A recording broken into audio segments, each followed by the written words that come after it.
Shalom, senang sekali dapat berjumpa kembali dalam program Bible Study Online CK7, di mana kita hari ini akan mengakhiri kitab Ayub, saudara.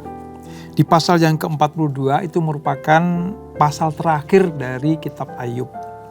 Nah, di dalamnya ada satu peristiwa yang luar biasa, yaitu bagaimana Ayub menarik semua ucapannya tentang persungutan, tentang keluh kesah, tentang keraguannya terhadap Allah. Dan dari pihak Allah memulihkan keadaan Ayub kembali, bahkan lebih dari apa yang pernah dia miliki. Kisahnya seperti apa? Mari sebelum kita membaca dan merenungkan, kita datang kepada Tuhan, kita mohon anugerah Tuhan untuk mengurapi kita semuanya. Kepadamu kami datang Tuhan, kami bawa hidup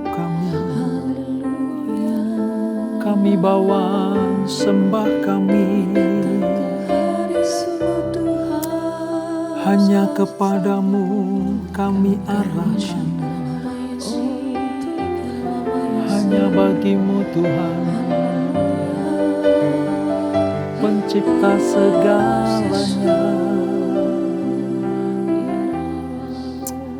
Terima kasih Bapa, terima kasih Yesus. Ajar ku mengerti segala rencanamu, ajar ku berserah hanya padamu. Pimpinlah jalanmu dalam terang firman-Mu, ajar ku berharap hanya padamu.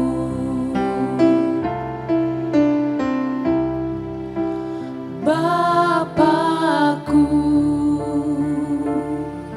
ajaib segala rancangan-Mu, Tuhanku, heran perbuatan-Mu. Engkau sanggup mengadakan segala yang ku perlukan, menurut kehendak-Mu terjadilah.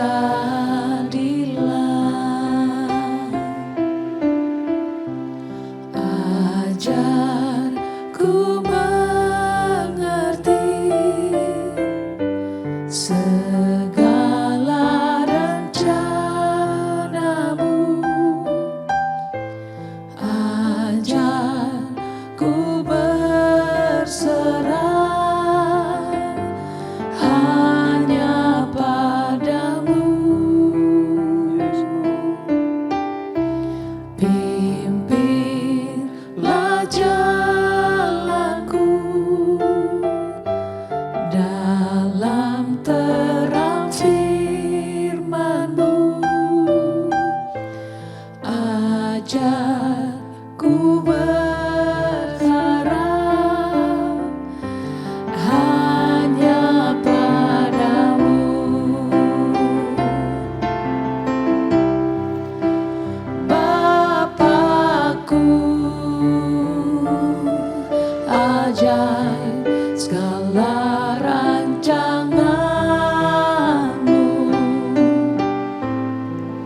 ku lewati semua perkenananmu yang teguhkan hatiku. Engkau yang bertindak, memberi pertolongan, anugerah-Mu besar melimpah bagiku.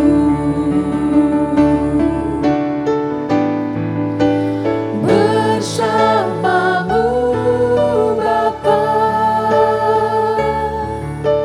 ku lewati semua perkenananmu yang teguhkan hatiku. Engkau yang bertindak, memberi pertolongan, anugerah-Mu besar melimpah bagiku. Anugerah-Mu besar melimpah bagiku.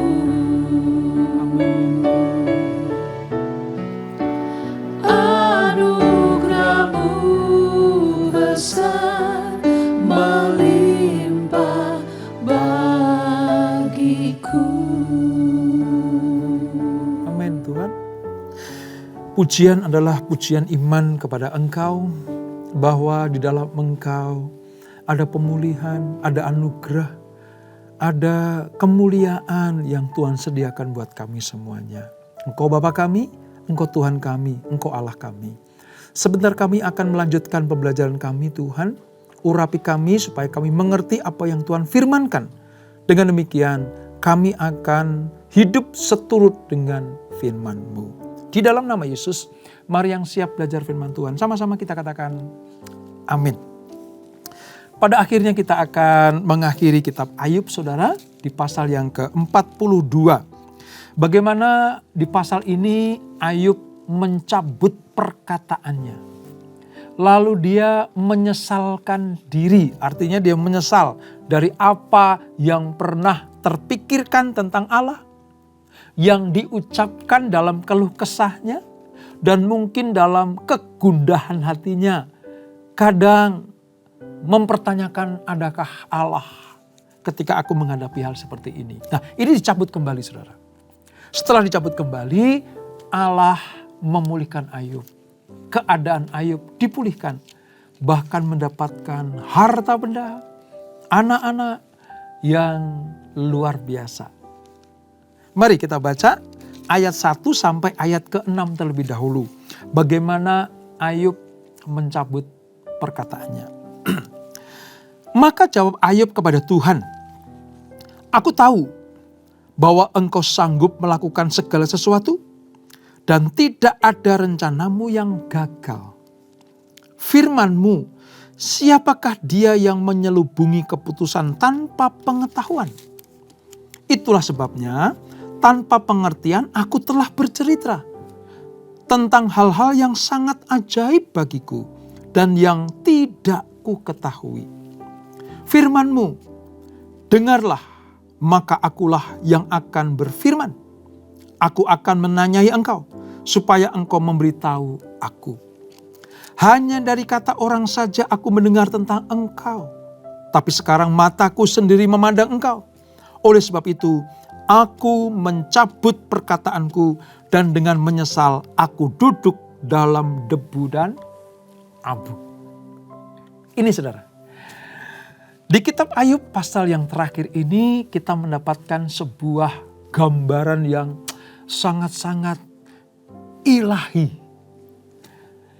Kenapa saya katakan gambaran sangat ilahi? Karena Ayub menyadari sekarang betapa Tuhan itu ada di pihaknya.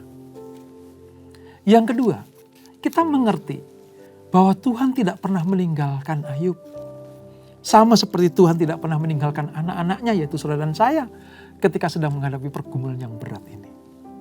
Dan sangat hebat dan luar biasa dari Ayub ketika dia menjawab, mengakhiri perkataan-perkataan yang sifatnya mengakui bahwa Allah itu tidak ada yang bisa melawannya. Jawaban akhir dari Ayub kepada Allah penuh kerendahan hati dan ketundukan kepada pernyataan Allah. Bahwa Ayub mengakui Allah melakukan segala sesuatu itu dengan baik. Tidak ada unsur tidak baik sedikit pun dalam diri Allah. Yang kedua, segala sesuatu yang terjadi di muka bumi ini semuanya atas seizin Allah. Bahkan ketika iblis mencobai, ya, betul-betul menghajar Ayub sedemikian rupa, itu juga izin Tuhan. Lalu yang ketiga, penderitaan orang benar mempunyai maksud dan tujuan ilahi. Jadi kalau ada orang benar menderita, kalau ada orang yang tidak berbuat dosa tetapi mengalami pergumulan dan penderitaan, tujuannya apa saudara? Supaya nama Tuhan dipermuliakan dan Tuhan akan mempermuliakan orang itu. Dalam hal ini Ayub dipermuliakan kembali oleh Tuhan karena posisi Ayub tidak ada unsur kesalahan apapun juga. Di ayat yang ketiga tadi kita baca bahwa tanpa pengertian, ini kata Ayub, ia telah bercerita. Apa maksudnya? Tanpa pengertian yang benar tentang Allah yang besar itu, aku sudah menyanggah para sahabatku. Aku sudah bercerita, aku sudah ngalor ngidul, mempertahankan kebenaranku padahal aku belum kenal Tuhan itu siapa. Ini yang dicabut oleh Ayub, saudara. Dan bagi Tuhan ini sebuah pernyataan manusia yang sangat-sangat dinantikan Tuhan. Ayub mengakui bahwa cara Allah ada di luar jangkauan pemahaman manusia. Ayub kan gak ngerti di atas sana ada apa. Sebelum dia dilolosi semuanya. Sebelum dia menderita sedemikian rupa. Ayub gak ngerti di atas sana ada apa. Tetapi Ayub mengakui bahwa apa? Cara hal-hal yang diputuskan Tuhan di luar sepengetahuan manusia. Serta akibat yang dideritanya. Itu membuat Ayub sadar bahwa Allah lah yang menentukan. Tuhanlah yang mengizinkan. Ketika Ayub ada dalam penderitaan. Dan pada posisi yang tidak berdosa. Ayub memang secara manusiawi saudara, itu salah mengerti. Bahkan pernah terucap keluhan-keluhan terhadap Allah. Yang membuatnya itu nyaris sombong. Ya. Kalau Allah tidak menemui Ayub langsung, nyaris Ayub itu sudah menjadi lawan Allah saudara. Tapi puji Tuhan ya, sejak kita belajar kemarin pasal 40-41, bagaimana Allah menantang Ayub. Tentang posisi kuasa Allah. Tentang keputusan Allah yang tidak dapat disanggah oleh manusia. Tentang kekuasaan Allah terhadap semua makhluk. Ayub baru ngerti saudara, wow. Keluhan-keluhanku, ya, sungut-sungutku mungkin, ya, salah pengertianku tentang peristiwa yang menimpa aku ini, sungguh aku menyesal. Aku cabut kembali perkataanku. Kenapa saudara? Kuncinya ini nih. Ayub mulai mengerti tentang pikiran Allah karena Allah menjumpainya. Makanya kalau ada sebuah pertemuan antara umat manusia dengan Allah. Dalam doa-doa kita, ya, dalam persekutuan kita, dalam ibadah kita, Allah menjumpai umatnya. Entah lewat firman, entah lewat kehadirannya yang dapat kita rasakan. Itu sangat penting buat kita saudara. Supaya apa? supaya kita mengerti bahwa entah sedang diberkati atau entah sedang mengalami pergumulan, Allah tidak pernah meninggalkan anak-anaknya. Allah menampakkan diri dan memberikan pernyataan kepada Tuhan. Setelah Allah menampakkan diri kepada Ayub, maka perspektif Ayub berubah total. Perspektif tentang apa? Tentang penderitaan yang tidak layak dia terima itu. Aku benar kok. Aku tidak berdosa. Aku hidup di jalannya Tuhan. Tapi kenapa aku mengalami penderitaan seperti ini? Ini perspektif yang dulu sebelum Allah menjumpainya. Begitu Allah menjumpainya, saudara, maka Ayub puas. Ayub mengerti tentang rencana Allah. Dan Ayub mencabut semua pernyataannya dan perkataannya. Wah, ini luar biasa. Ayub mengakui kesalahannya dan siap untuk tunduk kepada otoritas Tuhan. Siap untuk melayani Tuhan. Apapun yang terjadi dalam hidupnya, entah sudah disembuhkan atau belum, sudah dipulihkan atau belum, Ayub sekarang betul-betul pasrah kepada Allah. Ingat ya, ketika Ayub mencabut perkataannya, keadaannya belum dipulihkan. Penyakitnya masih ada. Harta bendanya belum dipulihkan. Tapi Ayub sudah mengambil keputusan. Apapun yang terjadi, aku tetap akan melayani Tuhan. Aku tetap akan tunduk kepada keputusan Tuhan. Ini Ayub, saudara. Dengan menyerahkan dirinya Ayub kepada Allah dalam iman dan pengharapan, serta kasihnya kepada Tuhan. Walaupun masih dalam keadaan menderita, tapi Ayub membuktikan bahwa tuduhan iblis salah. Ini saudara, ini penting juga ini. Kenapa? Karena iblis di dalam pasal yang ke-9, pasal 1 ayat 9-11, iblis itu ngomong begini. Apakah dengan engkau mencabut pagar keselamatan bagi Ayub? Apakah Ayub tetap akan menyembah engkau? Atau dalam bahasa sederhananya begini. Ketika masalah menimpa Ayub, ketika pergumulan Ayub sepertinya tidak ada jawaban, apakah Ayub tetap akan menyembah engkau? Itu dakwaan dari iblis. Tetapi Ayub membuktikan sekarang. Di pasal yang terakhir ini Ayub membuktikan bahwa tuduhan iblis terhadap dia salah. Karena iblis berkata, dengan tidak mendapat apa-apa, apakah Ayub tetap akan menghamba kepada engkau, hai Tuhan? Saya katakan di awal kitab Ayub, saudara, Allah menemukan gacauan yang luar biasa ini. Ayub itu gacauannya Tuhan. Dipamerkan kepada iblis, dipersilahkan untuk menguji dan mencobainya. Dan Ayub tampil sebagai pemenang. Kenapa? Karena Ayub ketemu langsung sama Tuhan. Ayub betul-betul dapat memandang wajah Tuhan. Dari situlah Ayub tahu persis Tuhan itu siapa. Allahnya yang dia sembah selama ini itu siapa. Yang setiap saat dia membawa korban persembahan kepada Allah. Korban bakaran, korban penghapus dosa. Zaman anak-anaknya masih ada. Kepada dialah dia percaya. Dan ketika masalah terjadi, Allah tidak meninggalkan Ayub. Dia semakin menguatkan hatinya. Tuhanku Allah luar biasa. Bukankah itu juga yang Tuhan mau ada dalam diri kita? Dalam keadaan diberkati, kita setia kepada Tuhan. Ketika dalam ujian dan percobaan mungkin, kita tetap memposisikan dia sebagai anak-anak Allah. Yang taat dan menghamba melayani dia. Di ayat yang kelima, Ayub bilang gini, sekarang mataku sendiri memandang engkau.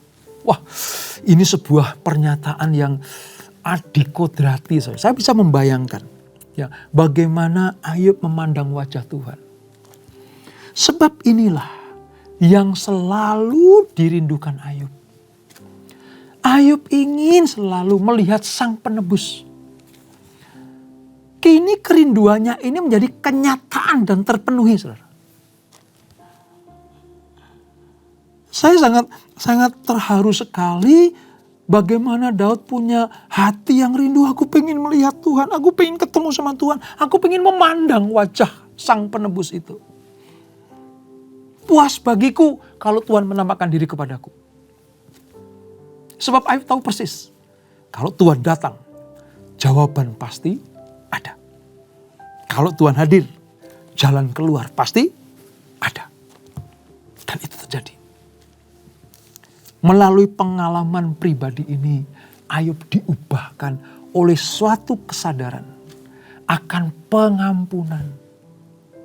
Iman dan kepercayaan yang diperbaharui.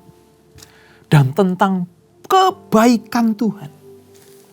Ini pengalaman yang sangat-sangat menenteramkan hidupnya, saudara. Ingat ya, Ayub belum dipulihkan pada saat itu. Tapi Ayub sudah mau menerima keadaan. Semakin percaya kepada Allah. Dan hatinya tentram, damai, sejahtera. Ini yang dapat kita pelajari dari Ayub ini, saudara. Penampakan Allah kepada Ayub membuktikan bahwa Ayub itu benar. Allah itu sabar dengan umatnya. Allah menaruh simpati yang dalam terhadap kelemahan-kelemahan, salah pengertian, dan mungkin ya, kemarahan kita. Seperti yang dialami Ayub, ketidakadilan yang dialami Ayub. Sebagai manusia dia marah, salah mengerti. Tapi bagi Allah itu bukan dosa, itu manusiawi. Tapi dengan sabar Allah melayani Ayub.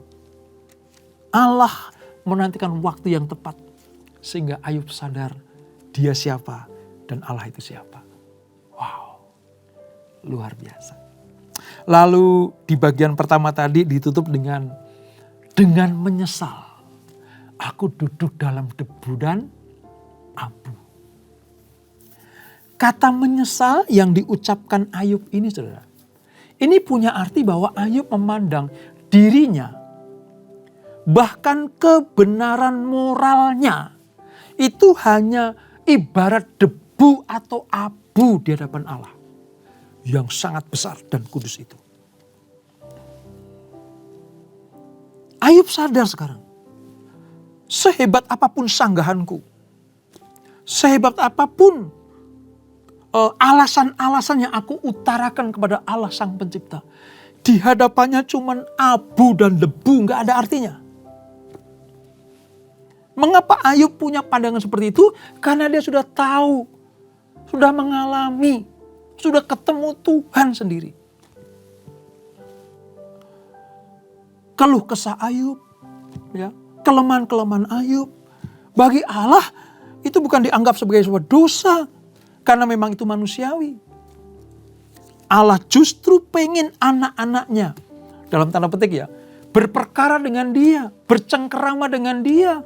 Bukan dalam keadaan waktu diberkati saja, dalam keadaan sehat dan baik-baik saja. Bahkan di tengah-tengah masalah yang berat timbul, Allah pengen bekerja sama dengan manusia.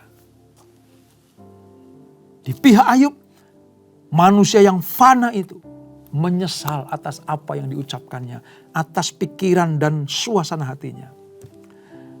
Ayub menyesal. Dan dari pihak Allah, mendengar dan melihat penyesalan Ayub, kerendahan hati Ayub, Allah memberikan anugerah pemulihan yang luar biasa. Mari kita baca, saudara. Saya suka dengan bagian terakhir dari Ayub ini. Keadaan Ayub dipulihkan, ayat 7. Setelah Tuhan mengucapkan firman itu kepada Ayub, maka firman Tuhan kepada Elifas orang Teman, murkaku menyala terhadap engkau dan terhadap kedua sahabatmu. Karena kamu tidak berkata benar tentang aku seperti hambaku Ayub. Oleh sebab itu, ambillah 7 ekor lembu jantan dan 7 ekor domba jantan dan pergilah kepada hambaku Ayub. Lalu persembahkanlah semuanya itu sebagai korban bakaran untuk dirimu. Dan baiklah hambaku Ayub meminta doa untuk kamu. karena hanya permintaannya lah yang akan kuterima. Supaya aku tidak melakukan aniaya terhadap kamu. Sebab kamu tidak berkata benar tentang aku seperti hambaku Ayub. Maka pergilah Elifas orang Teman, Bildad orang Suah, dan Zoar orang Naama. Lalu mereka melakukan seperti apa yang difirmankan Tuhan kepada mereka. Dan Tuhan menerima permintaan Ayub. Lalu Tuhan memulihkan keadaan Ayub. Setelah ia meminta doa untuk sahabat-sahabatnya. Dan Tuhan memberikan kepada Ayub 2 kali lipat dari segala kepunyaannya dulu. Kemudian datanglah kepadanya semua saudaranya laki-laki dan perempuan. Dan semua kenalannya yang lama. Dan makan bersama-sama dengan dia di rumahnya. Mereka menyatakan turut berduka cita dan menghibur dia. Oleh karena segala malapetaka yang telah ditimpakan Tuhan kepadanya. Dan mereka masing-masing memberi dia uang 1 kesita dan sebuah cincin emas. Tuhan memberkati Ayub dalam hidupnya yang selanjutnya lebih daripada dalam hidupnya yang dahulu. Ia mendapatkan 14.000 ekor kambing domba dan 6.000 unta, 1.000 pasang lembu dan 1.000 ekor keledai betina. Ia juga mendapat 7 orang anak laki-laki dan 3 orang anak perempuan. Dan anak perempuan yang pertama diberi nama Yemima, yang kedua Kesia, dan yang ketiga Keren Hapuk. Di seluruh negeri tidak terdapat perempuan yang secantik anak-anak Ayub. Dan mereka diberinya ayahnya milik pusaka di tengah-tengah saudara-saudaranya laki-laki. Sudah itu Ayub masih hidup 140 tahun lamanya. Ia melihat anak-anaknya dan cucu-cucunya sampai keturunan yang keempat. Maka matilah Ayub tua dan lanjut umurnya. Wow, luar biasa. Ini hasil perjumpaan pribadi Ayub dengan Allah. Serta Ayub menarik semua perkataannya, merendahkan hati, mengakui dan berjanji akan melayani Allah. Luar biasa, saudara. Dan yang membuat kita juga heran dan sangat bersyukur adalah Ayub diberikan kuasa oleh Tuhan supaya mendoakan sahabat-sahabatnya. Dalam hal ini Allah menghukum ketiga sahabat Ayub tadi. Sebab apa? Sebab mereka tidak berkata benar tentang Allah kepada Ayub. Karena intinya ketiga sahabatnya ini gak ngerti pikiran Allah. Gak ngerti skenario di atas sana. Tapi nerocos ngasih nasihat kepada Ayub. Itu dianggap sebagai sebuah kesalahan. Sebuah dosa. Kata-kata yang tidak benar, yang tidak diizinkan Tuhan dikatakan, tidak diperintahkan Tuhan untuk dikatakan, itu kesalahan besar. Makanya sebelum Allah menimpakan malapetaka yang besar kepada ketiga sahabatnya, Allah masih bermurah hati. Kamu bawa korban persembahanmu kepadaku dan kamu datang kepada Ayub supaya Ayub berdoa. Kalau Ayub tidak berdoa kepadamu, ya terhadapmu, maka aku tidak akan menghentikan malapetaka ini. Wow, luar biasa. Nah, sangat menarik, saudara. Kenapa ketiga sahabat tadi dinyatakan bersalah atau tidak berkata-kata benar tentang Tuhan? Yang pertama begini, saudara. Ketiga sahabatnya ini mengajarkan tentang prinsip balas jasa dalam hal kemakmuran dan penderitaan. Artinya begini, kamu makmur karena hidupmu benar. Tapi kamu menderita karena hidupmu salah. Pada kasus Ayub itu tidak tepat. Ayub benar kok. Ayub tidak berdosa kok. Ayub itu saleh hidupnya. Bergaul karib dengan Tuhan. Tapi Tuhan izinkan penderitaan ada. Makanya sahabatnya gak ngerti. Sehingga apa? Nasihat-nasihatnya yang keluar dari mulutnya seolah-olah benar dan baik itu tidak tepat. Untuk diberikan pada Ayub. Itu kesalahan yang pertama. Kesalahan yang kedua, saudara. Ketiga sahabatnya ini mendorong Ayub untuk mengakui suatu dosa yang tidak diperbuatnya. Hai Ayub, supaya kamu lolos, dipulihkan, ayo akui dosamu. Lah ini kan gak tepat. Ketiga sahabatnya gak ngerti. Bahkan Ayub sendiri bingung, apa dosaku? Tunjukkan satu saja. Apa salahku? Pada waktu itu perdebatan, saudara, Allah diam saja, melihat saja. Mau pengen lihat sahabatnya seperti apa, Ayub seperti apa. Dan di akhir kisah ini, Allah menyatakan yang salah adalah sahabat Ayub itu. Sebab apa? Mendorong, bahkan memaksa Ayub supaya mengakui dosanya.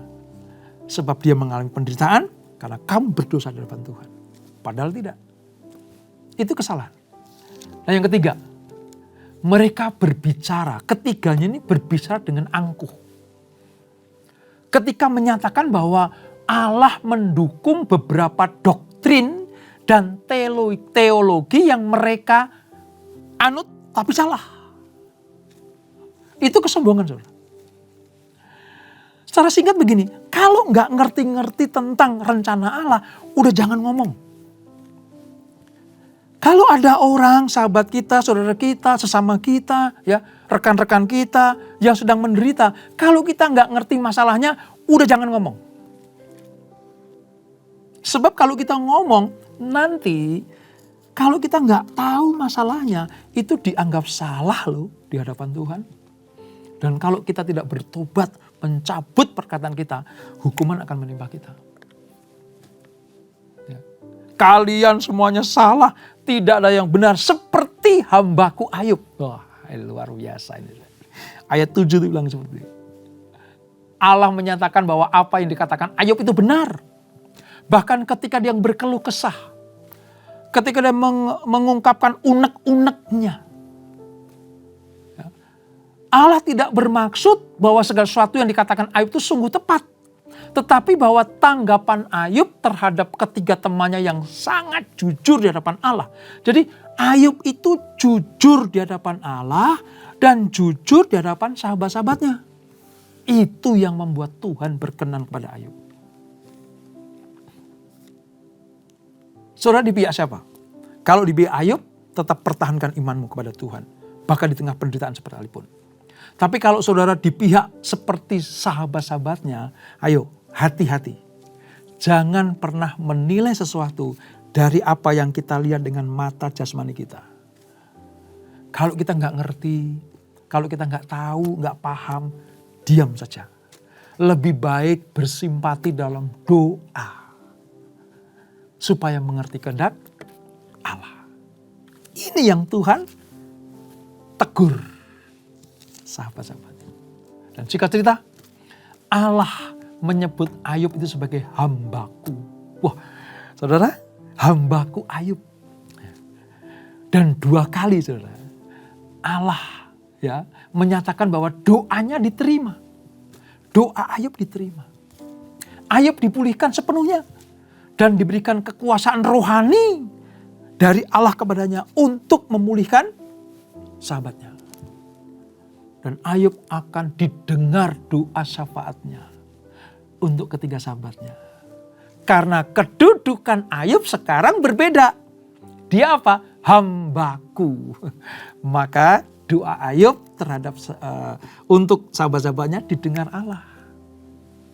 Dari orang yang biasa-biasa saja walaupun kaya raya. Allah mengangkat menjadi hambaku. Karena apa? Karena Ayub menang terhadap permasalahan hidup ini.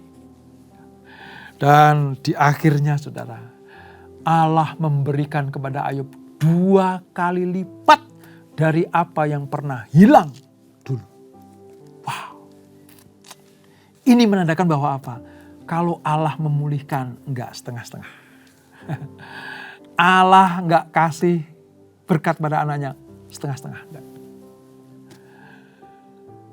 Tugas kita cuma satu sekarang. Kalau kita belajar di kitab Ayub, mari tetap memiliki iman yang kokoh kepada Tuhan.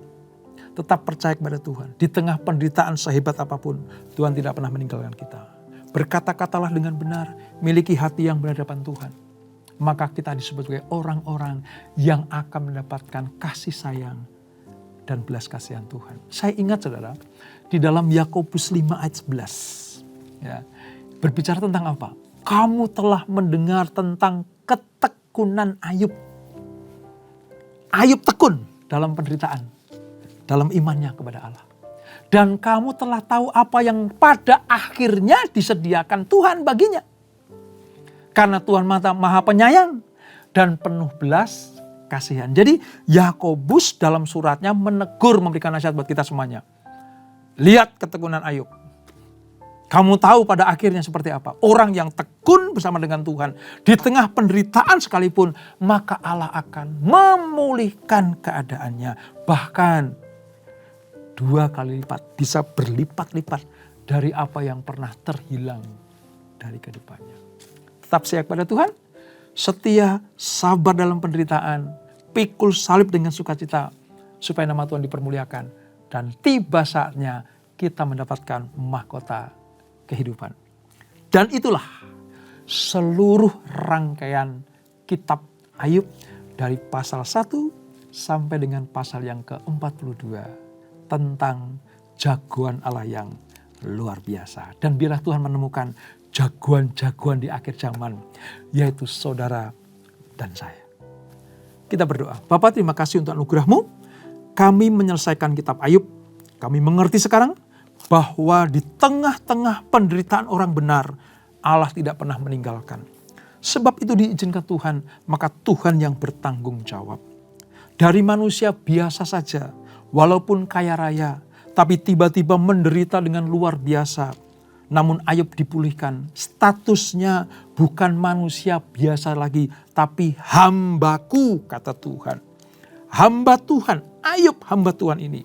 Bahkan diberikan kuasa untuk berdoa bagi sahabat-sahabatnya. Terima kasih Bapak, kami mengerti sekarang. Kalau kami meneladani Ayub, kami pun akan mendapatkan berkat-berkat yang Tuhan curahkan buat kami. Seperti yang dipulihkan Allah kepada Ayub. Kalau kami butuh kesehatan, kami butuh berkat-berkat jasmani, Tuhan pasti sediakan. Pemulihan terjadi kalau kami datang kepada Tuhan. Berkati anak-anak-Mu. Dan sebelum kami berpisah, kami siapkan hati kami terima berkat yang daripadamu. Kekasih-kekasih Kristus arahkan hatimu kepada Tuhan. Terimalah berkat kasih anugerah dari Allah Bapa yang berlimpah-limpah di dalam anak yang tunggal Tuhan Yesus Kristus. Dan persekutuan yang manis dan Roh Kudus menyertai kita semuanya. Mulai saat ini sampai Maranatha. Yesus datang yang kedua kali menjemput kita semuanya. Bertemu di awan-awan yang permai. Menikmati kemuliaan kekal sampai selama-lamanya. Yang diberkati. Sama-sama kita katakan, amin. Tuhan Yesus memberkati.